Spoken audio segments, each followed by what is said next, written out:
I haven't heard anybody say that, just the opposite.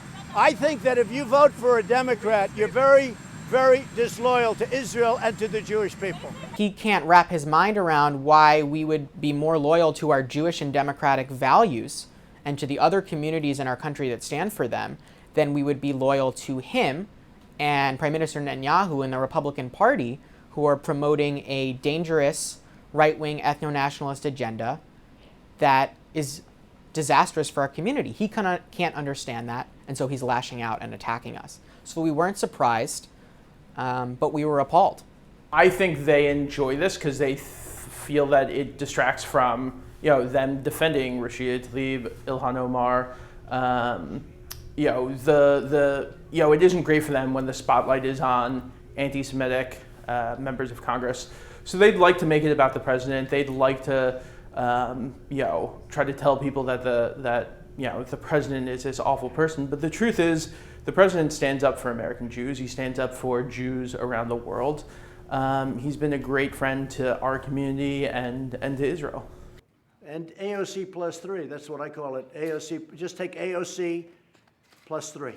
75 to 80% of the American Jewish community regularly vote for the Democratic Party and oppose Trump, and calling the vast majority of that community disloyal and unintelligent is a disgraceful smear.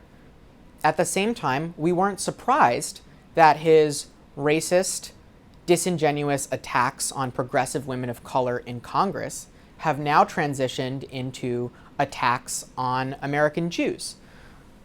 But when you look at the decision, Trump has handed Netanyahu many political gifts over the past 2 years. Should there be any change in U.S. aid to Israel? No, and you should see the horrible things that Tlaib has said about Israel. So I think it's important that the president keeps this in the spotlight, talking about the Democratic Party's unwillingness to deal with anti-Semitism on the left. The fact is, somebody had to take China on. My life would be a lot easier if I didn't take China on.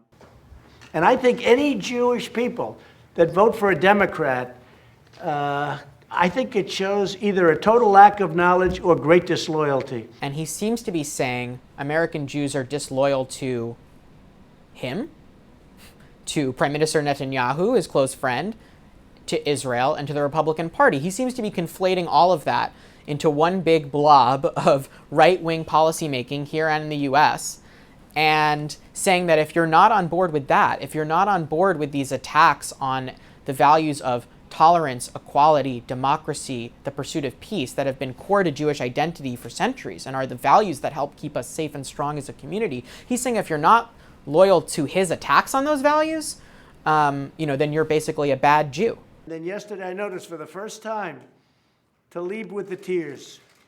All of a sudden, she starts with tears. And I don't buy it. I don't think it's working. There is no evidence whatsoever that American Jews are going to be more inclined to vote for Donald Trump and the Republican Party because of these attacks. 70% of American Jews voted for Hillary Clinton, not Donald Trump, in 2016.